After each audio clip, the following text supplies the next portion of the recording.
কাতার সংকট নিয়ে সৌদি আরব ও তুরস্কের মধ্যকার সম্পর্কের অবনতি শুরু হয়েছে।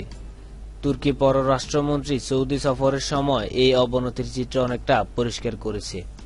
মধ্যপ্রাচ্য সংকট সমাধানের জন্য তুর্কি পররাষ্ট্রমন্ত্রী গত শুক্রবার সৌদি আরব যান এবং পবিত্র মক্কায় রাজা সালমান বিন আব্দুল আজিজের সঙ্গে বৈঠকে বসেন।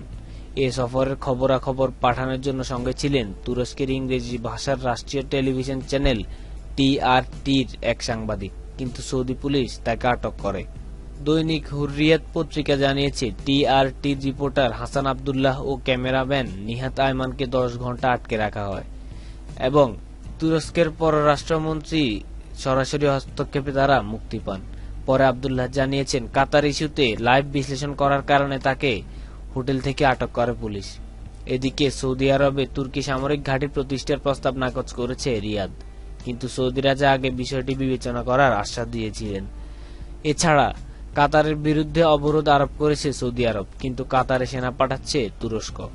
আবার মিশরের ইখওয়ানুল মুসলিমিনের বিরুদ্ধে কঠোর অভিযানে সৌদি আরব কিন্তু দীর্ঘদিন ধরে ইখওয়ানকে সমর্থন দিয়ে আসছেন তুর্কি প্রেসিডেন্ট রিসেপ তাইপ এরদোগান।